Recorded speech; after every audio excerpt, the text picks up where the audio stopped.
أنت الرحمن يا الله، أنت الرحيم يا الله، أنت السلام يا الله، أنت العزيز يا الله، أنت القدوس يا الله، أنت الجبار يا الله.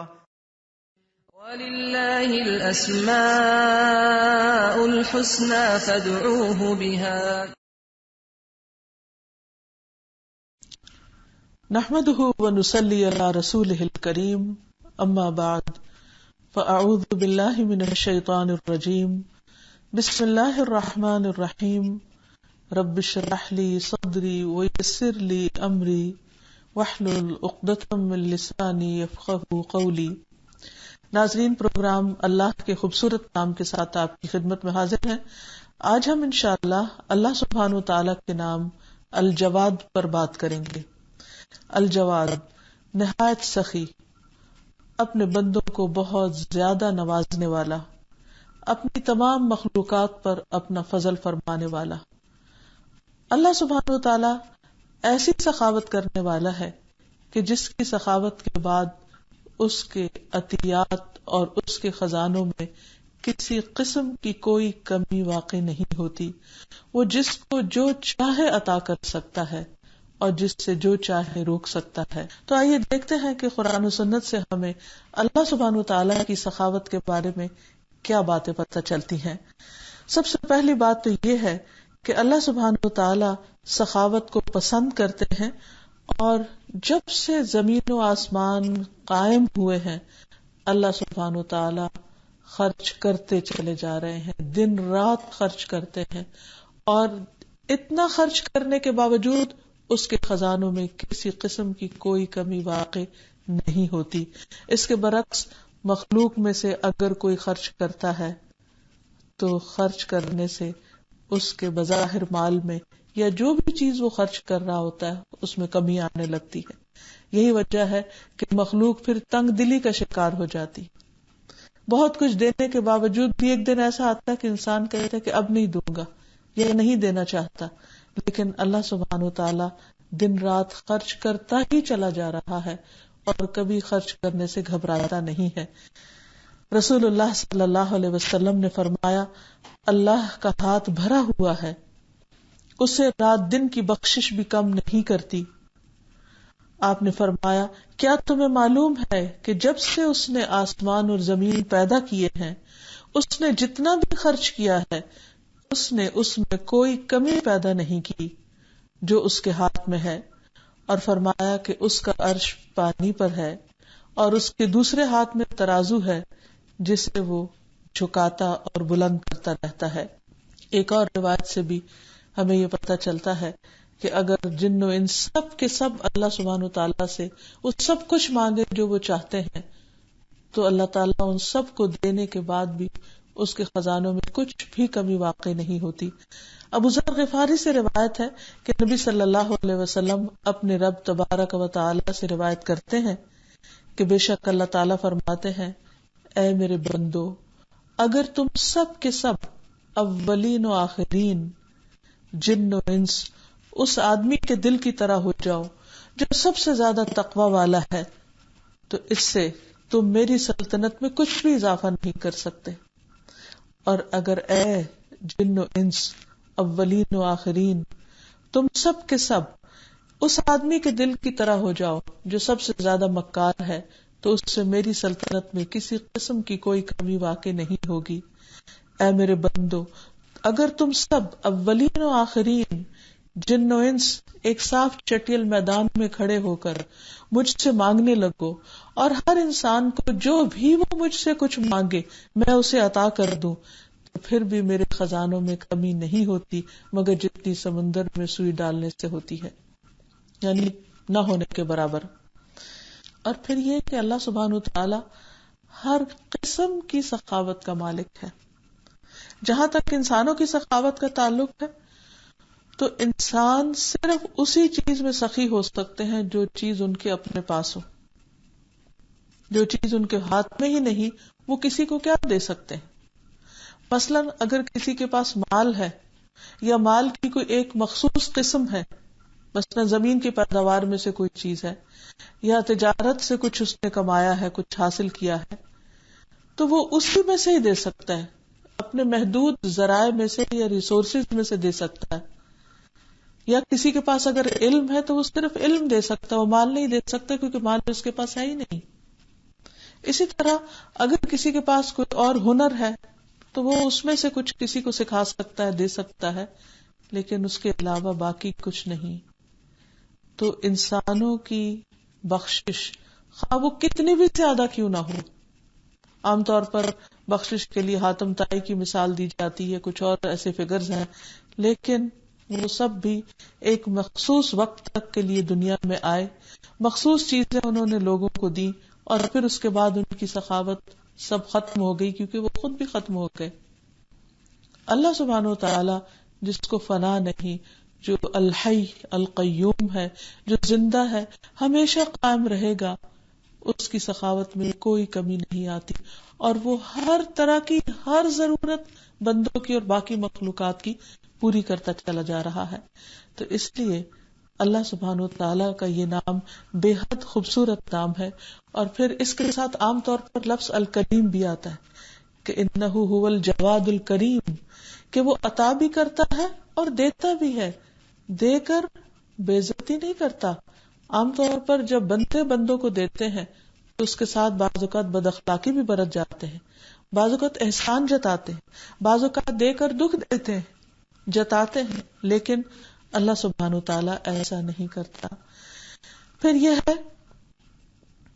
کہ ہمیں بعض اوقات یوں محسوس ہوتا ہے کہ ہم پر کسی چیز کی بندش ہو گئی ہے، تو اس وقت ہمارے ذہن میں یہ سوال پیدا ہوتا ہے کہ اگر اللہ تعالیٰ جواد ہے اور کریم ہے اور بخشش کرنے والا ہے، عنایت کرنے والا ہے، اس کے خزانے بھی بہت وسیع ہیں اور وہ ہر چیز دینے پر پوری قدرت بھی رکھتا ہے، تو پھر یہ رکاوٹ کیوں آ گئی، کس لیے آ گئی؟ تو اس کی حکمتوں کو سمجھنے کی ضرورت ہے، کیونکہ اللہ سبحانہ وتعالیٰ وہ دیکھتا ہے جو ہم نہیں دیکھتے، وہ کچھ جانتا ہے جو ہم نہیں جانتے. اس لیے جب اس کی نظر سے چیزوں کو دیکھا جائے تو چیزیں مختلف نظر آتی ہیں. وہ کس طرح کہ مثلاً بعض اوقات وہ دنیا میں انسان سے ایک چیز روک کر اس سے کہیں بڑی چیز آخرت میں دینا چاہتا ہے، کیونکہ اگر دنیا میں انسان کو ہر وہ چیز مل جائے جس کی وہ تمنا کرتا ہے تو اس کے اندر شدید قسم کا بگاڑ پیدا ہو جائے. عموماً آپ دیکھیں گے کہ جن لوگوں کے پاس نعمتیں زیادہ ہوتی ہیں، عمومی طور پر، یعنی یہ نہیں کہ سب، ایکسپشنل کیسز ہر چیز میں ہوتے ہیں، عمومی طور پر ان کے اندر پھر اللہ تعالیٰ سے دوری آنے لگتی ہے، یا اللہ تعالیٰ کی نافرمانی، یا اس پر ڈھٹائی، یا بعض اوقات تکبر اور غرور جیسی بری خصلتیں پیدا ہونے لگتی ہیں. تو اللہ تعالیٰ بندوں کو دنیا میں ایک حد کے اندر رکھتا ہے تاکہ دنیا کو وہ امتحان کا گھر سمجھتے ہوئے یہاں پر اپنی حدود کے اندر رہتے ہوئے جو اللہ تعالیٰ ان سے چاہتا ہے وہ کرتے رہیں. اور یہ بھی اللہ تعالیٰ کی ایک شفقت اور مہربانی کا انداز ہوتا ہے کہ وہ دنیا میں انسان سے روک دیتا ہے کچھ چیزوں کو، اس لیے نہیں کہ اس کے پاس ہے نہیں، اس کے پاس سب کچھ ہے، اس لیے کہ وہ بندے کے لیے اس وقت سوٹیبل نہیں. اس کو ایک عام مثال سے بھی آپ سمجھ سکتے ہیں. مثلا ماں بعض اوقات بچے کو آئس کریم کھانے سے روک دیتی ہے. کیوں روکتی؟ اس لیے نہیں کہ ماں کے پاس ہے نہیں، یا یہ کہ ماں کا دل نہیں چاہتا کہ اس کا بچہ خوش ہو. اس لیے روکتی ہے کہ بچہ اگر صرف آئس کریم ہی کھاتا رہے گا اور کھانا نہیں کھائے گا تو وہ کمزور پڑ جائے گا، اور یہ آئس کریم اس کے لیے فائدے کی بجائے نقصان دہ ہو سکتی. اور اسی طرح ہو سکتا ہے کہ وہ ماں جانتی ہو کہ اس کا گلا خراب ہے اور یہ اس کے لیے زہر قاتل بن سکتی ہے، تو وہ اس سے اس وقت کے لیے روک دیتی. لیکن بچہ اپنی ناسمجھی کی وجہ سے اس بات کو سمجھ نہیں پاتا، اس لیے وہ عام طور پر ماں سے ناراض ہوتا ہے. تو اسی طرح بندہ بھی بعض اوقات اللہ تعالیٰ کی حکمت کو نہیں جانتا تو اللہ تعالیٰ اس سے جو کچھ روکتا ہے اس کے فائدے کی خاطر، کیونکہ اللہ تعالیٰ کا تو اس میں کچھ بھی فائدہ نہیں. اللہ تعالیٰ کو تو کسی بھی چیز کی ضرورت نہیں. انسان جب کسی سے کچھ روکتا ہے تو بعض اوقات اپنے فائدے کے لیے روک دیتا ہے، لیکن اللہ تعالیٰ کو تو ان چیزوں سے کچھ مطلب ہی نہیں، یہ تو اس نے بنائی بندوں کے لیے. تو اس لیے ہمیشہ انسان کو زندگی میں پیش آنے والی کسی بھی مشکل اور رکاوٹ کے وقت یہ سوچنا چاہیے کہ اس کی حکمت کیا ہے، چونکہ اللہ تعالیٰ مہربان ہے، رحمان ہے، رحیم ہے، رؤوف ہے، جواد ہے، کریم ہے، تو اگر وہ مجھے اس وقت نہیں دے رہا کوئی چیز تو اس کا ضرور کوئی مطلب ہے، اس کے پیچھے کوئی حکمت اور مصلحت ہے، اور مجھے اللہ کے فیصلے پر راضی ہو جانا چاہیے. بعض اوقات اللہ تعالیٰ کسی کو اولاد نہیں دیتا، بعض اوقات رزق میں تنگی ہوتی ہے، بعض اوقات علم کی کوشش کے باوجود کچھ لوگ نہیں حاصل کر پاتے، بعض اوقات انسان کسی خاص مقام تک پہنچنا چاہتا ہے تو بھرپور محنت کے باوجود وہ وہاں نہیں پہنچ سکتا، تو اس میں بھی کوئی خیر ہی ہوتی ہے. اللہ تعالیٰ کے ہر فیصلے میں بھلائی ہی بھلائی ہے. تو کچھ چیزیں جن کا حدیث سے ہمیں پتہ چلتا ہے کہ دنیا میں اللہ تعالیٰ جب روکتا ہے تو آخرت میں دینا چاہتا ہے تاکہ بندہ صبر کے ساتھ انتظار کرے. نبی صلی اللہ علیہ وسلم نے فرمایا، دنیا میں ریشم جو شخص بھی پہنے گا اسے آخرت میں اس میں سے نہیں پہنایا جائے گا.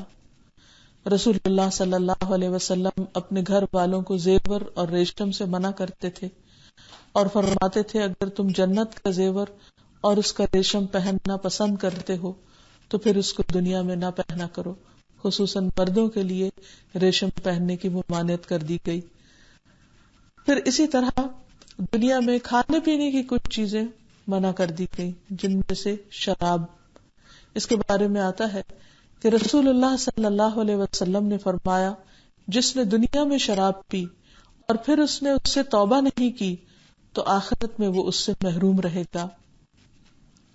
رسول اللہ صلی اللہ علیہ وسلم نے یہ بھی فرمایا کہ جس آدمی نے دنیا میں شراب پی تو وہ آخرت میں اسے نہیں پی سکے گا اگر اس نے توبہ نہ کی. تو اس سے یہ پتہ چلتا ہے کہ اللہ تعالیٰ نے دنیا میں کچھ چیزوں کو ایک امتحان کے طور پر رکھا.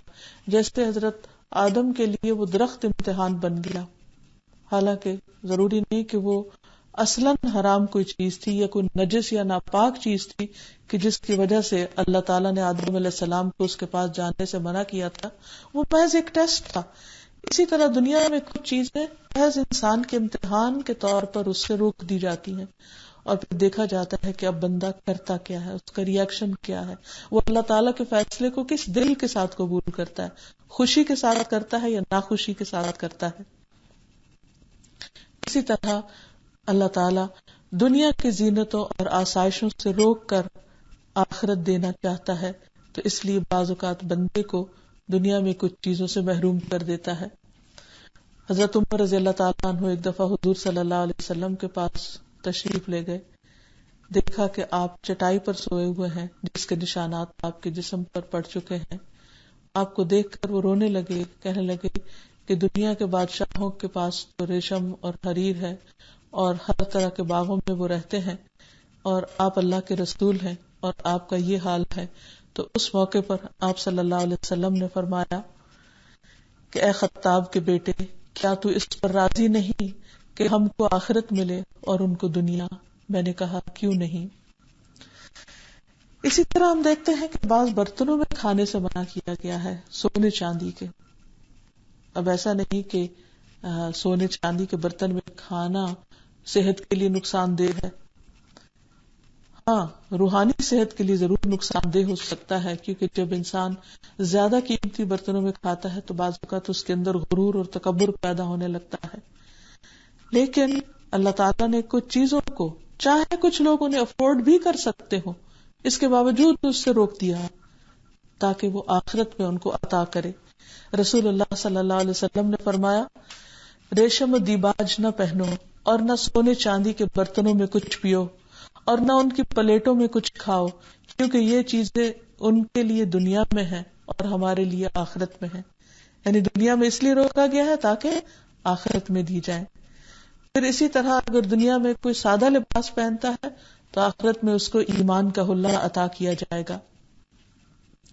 حتیٰ کہ موت کی غرض بھی یہی ہے کہ انسان سے دنیا کی زندگی روک کر پھر اس کو ہمیشہ کی زندگی دی جائے. اور اگر انسان دنیا کی زندگی میں اللہ تعالیٰ کی اطاعت کرتا ہے، فرما برداری کرتا ہے، تو یہ اس کی آخرت کے لیے، ہمیشہ کی زندگی کے لیے ایک نعمت غیر مترقبہ بن جاتی ہے. پھر اگر ہم اللہ تعالیٰ کی اس صفت کو سمجھ جائیں اور اللہ تعالیٰ کی ان حکمتوں کو جان لیں تو پھر ان کے اثرات ہماری زندگی پر بھی پڑنے چاہیے. اور وہ کیا؟ سب سے پہلی بات تو یہ کہ اللہ تعالی جواد ہے اور وہ جود سے، سخاوت سے محبت کرتا ہے، تو ہمیں بھی سخاوت سے محبت ہونی چاہیے. ہمیں دینے والا بن جانا چاہیے. ہمیں لینے سے زیادہ دے کر خوشی ہونی چاہیے. ہمیں ہر وقت دینے کے بارے میں سوچتے رہنا چاہیے کہ ہم کس کے ساتھ کیا بھلائی کر سکتے ہیں، کہاں کیا چیز دے سکتے ہیں. ایک مرتبہ جب نبی صلی اللہ علیہ وسلم سے یہ سوال کیا گیا کہ کیا خرچ کریں، تو قرآن مجید میں اس کا جواب کچھ یوں دیا گیا، یسألونک ماذا ينفقون، یہ آپ سے پوچھتے ہیں کہ کیا خرچ کریں، قل العفو، کہہ دیجئے جو ضرورت سے زائد ہو، یعنی جو تمہارے کام کا نہیں وہ دوسروں کے کام میں لے آؤ. تو بہرحال سب سے پہلی چیز انسان کے اندر جو پیدا ہونی چاہیے اس نام کو پڑھنے، سمجھنے، جاننے کے بعد، وہ ہے سخاوت سے محبت. اور پھر خالصتاً اللہ کے لیے دینے والا بننا، دکھاوے کے لیے اور لوگوں میں شہرت پانے کے لیے نہیں. کیونکہ قیامت کے دن جن لوگوں کا حساب سب سے پہلے ہوگا ان میں سے ایک وہ شخص لایا جائے گا جس کو اللہ سبحانہ وتعالیٰ نے دنیا میں ہر طرح کے مال و دولت سے نوازا تھا. اور پھر اللہ تعالیٰ اس پر اپنے احسانات گنوائیں گے اور پوچھیں گے کہ تم نے یہ سب پا کر کیا کیا. وہ کہے گا کہ اے اللہ، میں نے ہر اس جگہ پر خرچ کیا جہاں خرچ کرنا تجھے پسند تھا. میں نے اس کے ساتھ رشتہ داروں کے ساتھ بھی احسان کیا اور باقی جگہوں پر بھی خرچ کیا. تو اللہ تعالیٰ فرمائیں گے کہ تم نے جھوٹ کہا، تم نے تو اس لیے خرچ کیا تھا تاکہ تمہیں سخی کہا جائے، تم لوگوں کے درمیان سخی مشہور ہو جاؤ، لہذا وہ تم ہو چکے اور آج یہاں تمہارے لیے ان سب چیزوں کے خرچ کرنے کے باوجود کچھ نہیں. پھر حکم ہوگا اور اسے اوندے منہ جہنم میں پھینک دیا جائے گا. یہ اس شخص کا انجام ہے جس نے دنیا میں بہت کچھ لٹایا لیکن اللہ کے لیے نہیں کیا، دکھاوے کے لیے کیا. دوسری بات یہ ہے کہ انسان کو اللہ کے راستے میں دیتے ہوئے فقر سے نہیں ڈرنا چاہیے کہ میں محتاج ہو جاؤں گا، میرا کیا بنے گا. جب انسان اللہ کے راستے میں دیتا ہے تو اللہ تعالیٰ کا وعدہ ہے کہ وہ اسے اور زیادہ عطا کرے گا. نبی صلی اللہ علیہ وسلم نے قسم کھا کر یہ بات فرمائی تھی کہ صدقہ کرنے سے مال کم نہیں ہوتا. یہ ضرور ہے کہ انسان ہر چیز میں اعتدال سے کام لے، اپنی ضروریات بھی دیکھے، بال بچوں کی ضروریات بھی دیکھے اور اس کے ساتھ ساتھ دوسرے انسانوں کی ضروریات کو بھی دیکھے. لیکن یہ نہ سوچے کہ اگر میں نے کسی کو کچھ دیا تو میرا کیا بنے گا. اللہ سبحانہ وتعالیٰ اس سے کئی گنا زیادہ اس کو لوٹائے گا. نبی صلی اللہ علیہ وسلم سب انسانوں سے زیادہ سخی انسان تھے. حدیث میں آتا ہے کہ آپ رمضان میں اور بھی زیادہ سخی ہو جاتے جب جبریل امین سے ملاقات کرتے اور ان کے ساتھ قرآن مجید کا دور کرتے.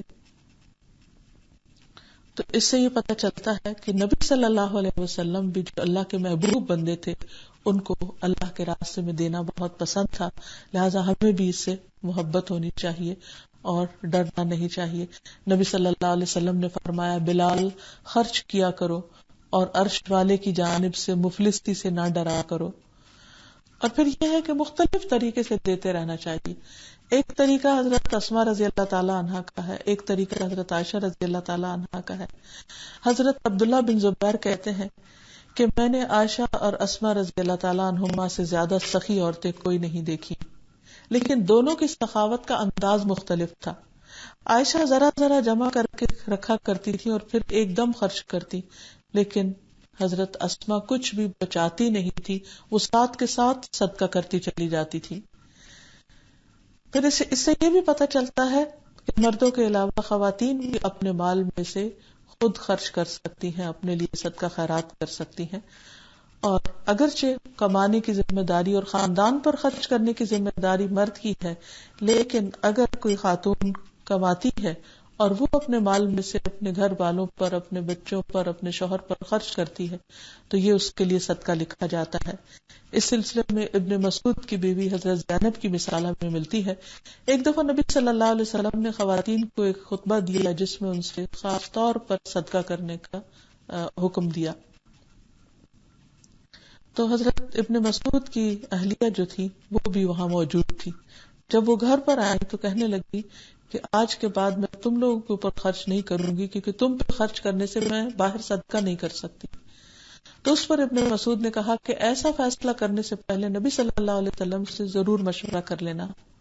تو بہرحال وہ حضور صلی اللہ علیہ وسلم کے پاس گئی، وہاں کچھ لوگ بیٹھے تھے تو باہر کھڑی ہو گئی.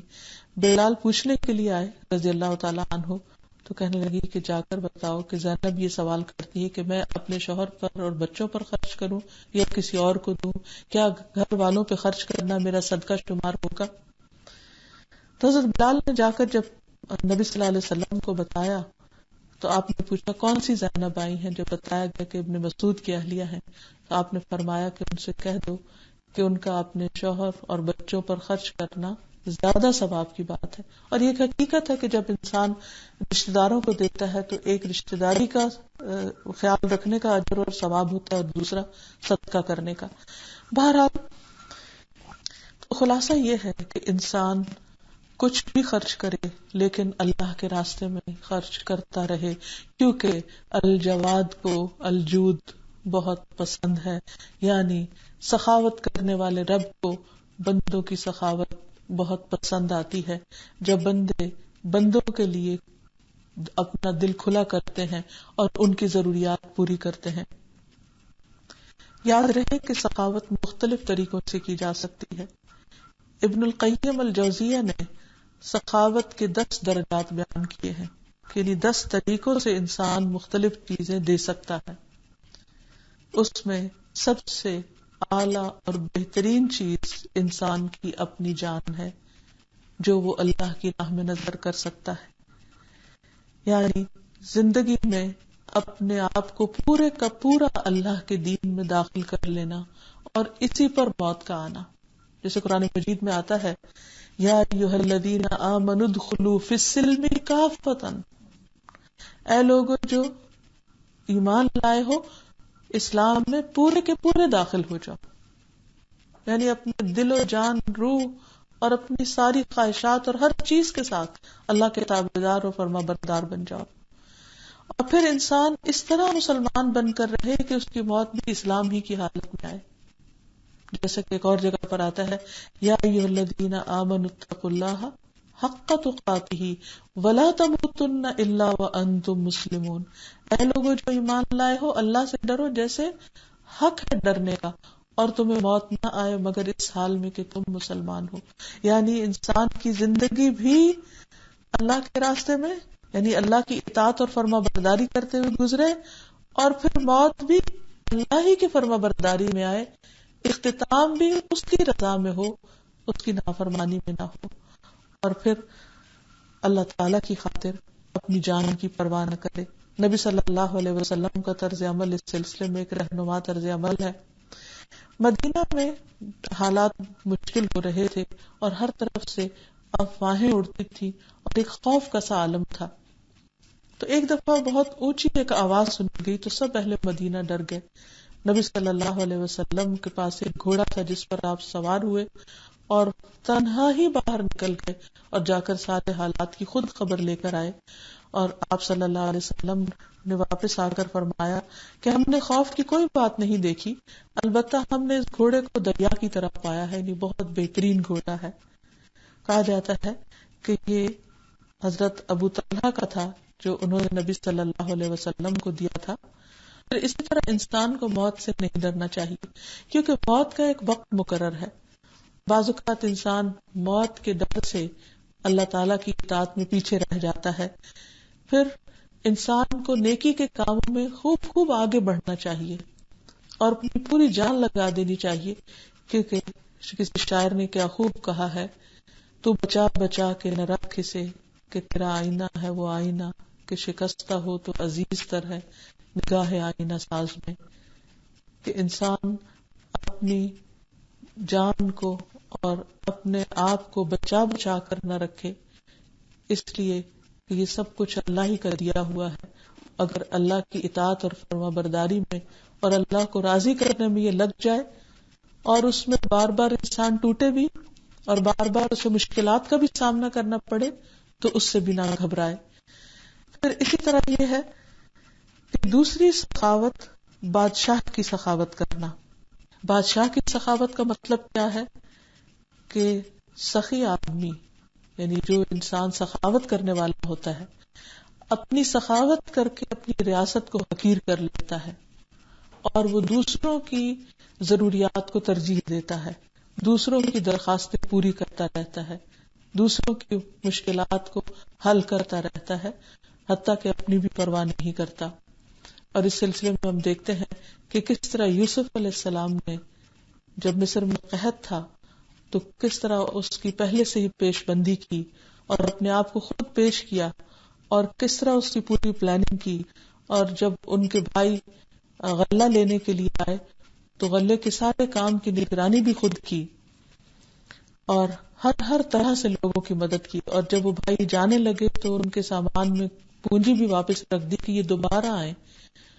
تو یہ ہے ایک بادشاہ کی یا ایک ذمہ دار کی سخاوت کہ وہ عوام کی ضروریات پوری کرنے کے لیے اپنی جان کی بھی پرواہ نہ کرے اور ان ہر طریقے سے ان کے کام آئے اور ان کے لیے دروازے بند نہ رکھے، بلکہ ان کی حاجات کو سنتا رہے اور اپنے تمام تر اختیارات کو ان کی مشکلات آسان کرنے کے لیے استعمال کرے. رسول اللہ صلی اللہ علیہ وسلم کے پاس جب کسی میت کو لایا جاتا تو آپ پوچھتے کہ کیا اس پر کوئی قرض تو نہیں. اگر قرض ہوتا تو آپ کہتے کہ اپنے بھائی کی جنازہ کی نماز پڑھ لو. اور جب اللہ تعالیٰ نے آپ پر فتوحات کے دروازے کھول دیے اور آپ کا ہاتھ کھلا ہو گیا تو آپ اپنی طرف سے وہ قرض ادا کر دیتے اور اس کا جنازہ بھی پڑھا دیتے. پھر اسی طرح آپ صلی اللہ علیہ وسلم کے پاس جو مال غنیمت آتا یا دیگر مقامات سے جو تحفے تحائف آتے وہ اپنی ذات کے لیے مخصوص نہیں کر دیتے تھے بلکہ اپنے صحابہ میں تقسیم کر دیتے تھے. ایک دفعہ آپ نماز کے لیے کھڑے ہوئے اور ابھی شروع ہی کرنے لگے تھے کہ آپ کو وہ سونے یاد آ گیا جو آپ کے گھر میں رکھا ہوا تھا. آپ فوراً صفوں کو چیرتے ہوئے نکلے اور اس کو لائے اور اسے لوگوں میں تقسیم کیا کہ میں نہیں چاہتا کہ یہ ایک رات بھی محمد صلی اللہ علیہ وسلم کے گھر میں گزارے. پھر اسی طرح بعض اوقات انسان کو دوسروں سے کوئی تکلیف پہنچتی ہے، کوئی رنجش ہو جاتی ہے، لیکن وہ لوگ مستحق بھی ہوتے ہیں، تو ایسے لوگوں کو دینے سے بھی انسان نہ گھبرائے اور اس میں انسان اپنی ذات، اپنی عزت اور اپنے مقام کی پرواہ نہ کرتے ہوئے اللہ کی خاطر تواضع اختیار کر کے دوسرے کی ضرورت پوری کر دے. تو اللہ تعالیٰ کا وعدہ ہے من تواضع للہ رفعہ اللہ، جو اللہ کے لیے تواضع اختیار کرے گا اللہ تعالیٰ اس کا درجہ بلند کر دیں گے. پھر اسی طرح اپنے آرام، سکون اور خوشحالی کی سخاوت کرنا. بعض اوقات مال دینا آسان ہوتا ہے، مثلاً کسی ضرورت مند کو آپ کو ایک چیک کاٹ کے دینا ہے، ٹھیک ہے آپ کا مال جا رہا ہے، لیکن جسمانی طور پر اس وقت آپ کو کوئی تکلیف نہیں ہو رہی. لیکن بعض اوقات دوسرے شخص کو مال کی ضرورت نہیں ہوتی، آپ کے ٹائم کی، آپ کی جان کی، آپ کے وقت کے علاوہ آپ کی جسمانی خدمت کی ضرورت ہوتی ہے.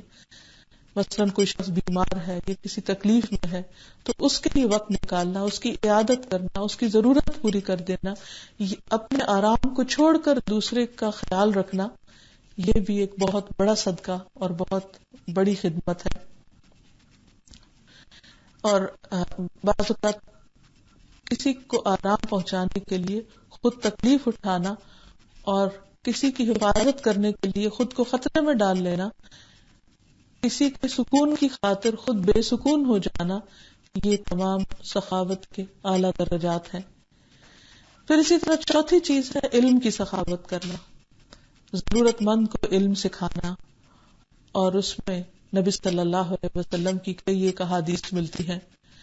رسول اللہ صلی اللہ علیہ وسلم نے فرمایا وہ شخص جو علم حاصل کرے اور اسے بیان نہ کرے اس کی مثال ایسی شخص کی ہے جو خزانہ جمع کرتا ہے پھر اسے خرچ نہیں کرتا. ایک اور روایت میں آتا ہے رسول اللہ صلی اللہ علیہ وسلم نے فرمایا جس نے ہدایت کی طرف بلایا پھر اس کی پیروی کی گئی تو اس کو پیروی کرنے والوں کے برابر اجر ملے گا اور پیروی کرنے والے کے اجر میں کچھ کمی نہیں کی جائے گی. علم کا سکھانا اس قدر فائدہ مند ہے کہ انسان دنیا سے چلا بھی جائے، فوت بھی ہو جائے تو اس کے بعد علم کے جو بھی آثار باقی رہیں گے وہ اس کے لیے صدقہ جاریہ بنیں گے. نبی صلی اللہ علیہ وسلم نے فرمایا کہ انسان جب فوت ہوتا ہے تو اس کا نامہ اعمال بند ہو جاتا ہے سوائے 3 چیزوں کے. نمبر 1 صالح اولاد، نیک اولاد جو مرنے والے کے لیے دعا کرتی ہے. نمبر 2 ایسی جگہ مال خرچ کرنا جو جانے والے کے لیے صدقہ جاریہ بنے. اور نمبر 3 علم کو آگے سکھانا. نبی صلی اللہ علیہ وسلم نے ایسے لوگوں کے لیے دعا کی کہ اللہ تعالیٰ ان کو تر و تازہ رکھے، جو علم کی بات سنیں، اسے یاد کریں اور اسے آگے پہنچائیں جیسے انہوں نے سنا تھا، یعنی کسی رد و بدل اور تبدیلی کے بغیر. پھر اسی طرح اگر کوئی علم کا سوال لے کر آئے تو خوش دلی سے اس کو جواب دینا اور اس کی تسلی و تشفی کرانا، یہ بھی ایک بہترین سخاوت ہے. علم کے علاوہ 5ویں چیز جس سے انسان دوسرے کو فائدہ پہنچا سکتا ہے وہ ہے اپنی جاہ، حیثیت، اسٹیٹس، مقام، مرتبے کی سخاوت. جیسے کوئی شخص کسی کے لیے سفارش کرے، جائز سفارش ہو، کسی کا کام کروا دے، اپنے انفلوئنس کے ساتھ کسی کی رکاوٹ دور کر دے، لیکن obviously ناجائز نہ ہو. رسول اللہ صلی اللہ علیہ وسلم نے فرمایا کہ تم سفارش کرو، اس پر ثواب پاؤ گے. یعنی جب آپ کے پاس کوئی شخص آتا آپ اسے خود بھی دے سکتے تھے، لیکن آپ خود دینے کی بجائے اپنے صحابہ سے کہتے کہ تم اس کے لیے سفارش کرو تاکہ تم بھی اجر میں شریک ہو جاؤ. پھر اسی طرح 6ٹھی چیز ہے اپنے جسم کے ساتھ فائدہ پہنچانا، کسی کی مدد کرنا. اس میں آتا ہے جیسے کسی کا سامان اٹھوا دینا، بوجھ اٹھا لینا. رسول اللہ صلی اللہ علیہ وسلم نے فرمایا اگر کوئی شخص کسی کی سواری میں مدد کرے اور اس کو سہارا دے اور اس کی سواری پر اس کو سوار کر دے، اٹھا کے یا کسی بھی طرح، یا اس کا سامان اس پر اٹھا کر رکھ دے، تو یہ بھی اس کے لیے صدقہ ہے. اسی طرح اپنے ہاتھ سے کچھ کام کر کے مدد کرنا، مثلا خواتین جس سے اپنے ہاتھ سے کھانا پکا کر کسی کو دے سکتی ہیں، یا اسی طرح کچھ سلائی کڑھائی کا کام، یا اور بھی جو بھی کوئی ہنر ہے جس میں انسان کے ہاتھ اور جسم کے باقی اعضاء استعمال ہوتے ہیں، اس کی نظر استعمال ہوتی ہے یا اس کی سوچ بچار اس میں شامل ہوتی ہے، کسی کو اچھا مشورہ دینا، تو یہ تمام چیزیں جو ہیں یہ انسان کے لیے بہترین سخاوت ہے. نبی صلی اللہ علیہ وسلم نے فرمایا ہر مسلمان پر صدقہ واجب ہے. لوگوں نے عرض کیا اے اللہ کے نبی جس کے پاس مال نہ ہو؟ آپ نے فرمایا اپنے ہاتھ سے کام کرے، خود بھی نفع اٹھائے اور خیرات بھی کرے. لوگوں نے کہا اگر یہ بھی میسر نہ ہو تو آپ نے فرمایا حاجت مند مظلوم کی مدد کرے.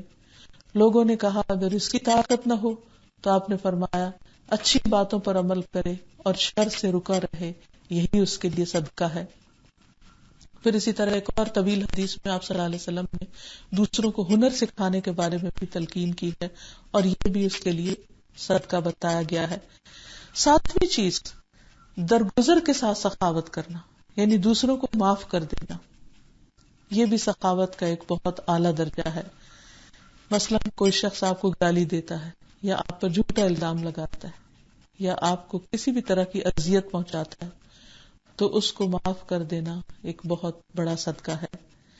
حضرت علی رضی اللہ عنہ سے مروی ہے کہ ہم نے نبی صلی اللہ علیہ وسلم کی تلوار کے دستے میں یہ لکھا ہوا پایا کہ جو تم پر ظلم کرے اس سے درگزر کرو، رشتہ توڑنے والے سے رشتہ جوڑو، جو تمہارے ساتھ برا کرے اس کے ساتھ احسان کرو، حق بات کرو اگرچہ اپنے خلاف ہو.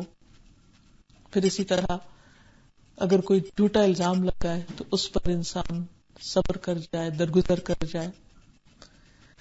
حضرت عمر کے پاس کچھ لوگ آئے اور کہنے لگے کہ عمر آپ عدل نہیں کرتے.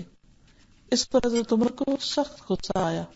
قریب تھا کہ آپ کوئی ایکشن لیتے ان کے خلاف، تو ان کے پاس حور بیٹھے ہوئے تھے. انہوں نے یہ آیت تلاوت کر دی، خذ العفو وأمر بالعرف وأعرض عن الجاہلین، کہ معاف کر درگزر کیجیے، معاف کر دیجیے، نیکی کا حکم دیجیے اور جاہلوں سے اعراض کیجیے. تو حضرت عمر رضی اللہ تعالیٰ عنہ کا غصہ فوراً ٹھنڈا ہو گیا. پھر اسی طرح یہ ہے کہ لوگوں کی دل آزاری کی باتیں سن کر ان سے درگزر کرنا، ان کو معاف کر دینا، یہ بھی بہت بڑی سخاوت ہے. اور حقیقت یہ ہے کہ درگزر کرنے میں بہت بڑی عزت بھی. 8واں درجہ سخاوت کا ہے صبر اور برداشت کے ذریعے کسی سے درگزر کرتے ہوئے، کسی کی غلطی کو نظر انداز کرتے ہوئے سخاوت کرنا. صبر بہت بڑی دولت ہے. ابو سعید خدری کہتے ہیں نبی صلی اللہ علیہ وسلم نے فرمایا جو کوئی صبر کرے گا اللہ تعالیٰ اسے صابر بنا دے گا، اور کوئی بھی صبر سے بڑھ کر وسعت والی نعمت نہیں دیا گیا۔ اسی طرح اپنے سے چھوٹوں کے معاملے میں صبر کرنا، اپنے ماتحتوں کے ساتھ معاملہ کرتے وقت صبر کرنا، یہ بھی بہت بڑی سخاوت ہے۔ اسی طرح کوئی شخص آپ کے ساتھ سخت گفتگو کر رہا ہے، آپ کے ساتھ زیادتی کر رہا ہے، اس وقت اس کی بات کو خاموشی کے ساتھ سن لینا اور صبر کرنا، یہ بھی بہت بڑی سخاوت ہے۔ 9ویں چیز اخلاق حسنہ کے ساتھ سخاوت کرنا، یعنی لوگوں کے ساتھ اچھے طریقے سے پیش آنا، کیونکہ کان رسول اللہ صلی اللہ علیہ وسلم احسن الناس و اجود الناس، کیونکہ نبی صلی اللہ علیہ وسلم لوگوں میں سب سے زیادہ اچھے اخلاق کے مالک اور سب سے زیادہ سخاوت کرنے والے تھے۔ دوسروں سے خندہ پیشانی سے ملنا، نرمی سے آسانی سے معاملہ کرنا، مسکرا کے بات کرنا، کسی کی باتوں کے جواب میں جواب آنے کے باوجود خاموشی اختیار کر لینا، اور 10واں اور آخری مرتبہ ہے لوگوں سے بے نیاز ہو کر، لوگوں سے کوئی مطلب نہ رکھ کر ان پر سخاوت کرنا۔ عام طور پر جب انسان دوسروں کے ساتھ احسان کرتا ہے، ان کو معاف کر دیتا ہے، انہیں کچھ دیتا ہے، تو قدرتی طور پر ان سے پھر کچھ ایکسپیکٹ کرنے لگتا ہے۔ تو بہترین سخی وہ ہے کہ جو نہ کسی سے عزت ڈیمانڈ کرے، نہ محبت ڈیمانڈ کرے، نہ کسی اور چیز کی کوئی خواہش ہو ان سے۔ تو یہ ایک بہترین درجے کا مقام ہے کہ اور لوگوں کی محبت پانے کا نسخہ بھی ہے، اور پھر انسان دنیا کی چیزوں کی طرف نظر اٹھا کر بھی نہ دیکھے، اور جو کچھ اللہ نے دے رکھا ہے اس پر راضی اور خوش رہے، اور معمولی حاجات بھی لوگوں سے نہ مانگے۔ تو یہ سخاوت کا بہترین مقام ہے۔ اور آخر میں یہ کہ انسان اللہ سبحانہ وتعالیٰ کے اس نام کے ساتھ اللہ تعالیٰ کو پکارے، اپنی حاجات میں، ضروریات میں، مشکلات میں، رکاوٹوں میں اللہ تعالیٰ کو یا جواد کہہ کر اللہ سے خوب خوب دعائیں کرے۔ اور اس کے علاوہ جو نبی صلی اللہ علیہ وسلم دعا کرتے تھے، اللہم انی اسألک من فضلک ورحمتک فإنہ لا یملکھا الا انت، اے اللہ میں تجھ سے تیرے فضل اور تیری رحمت کا سوال کرتا ہوں کیونکہ تو ہی اپنی رحمت کا مالک ہے۔ پھر اسی طرح مسجد سے نکلتے وقت اللہ کا فضل مانگنا، اللہم انی اسألک من فضلک العظیم، اور ہر حال میں، ہر موقع پر، ہر موڑ پر اللہ سے رحمت اور اس کی مہربانی اور فضل کا سوال کرتے چلے جانا۔ اللہ ہم سب پر اپنی رحمت نازل فرمائے۔ وآخر دعوانا ان الحمد للہ رب العالمین۔ سبحانک اللہم وبحمدک، اشہد ان لا الہ الا انت، استغفرک واتوب الیک۔ السلام علیکم ورحمۃ اللہ وبرکاتہ۔ أنت القاهر يا الله، أنت الحسيب يا الله، أنت الشافي يا الله، أنت المبين يا الله، أنت الوكيل يا الله، أنت القيوم يا الله، أنت المتين يا الله، أنت السبوح يا الله، لا إله إلا الله محمد رسول الله، لا إله إلا الله محمد رسول الله۔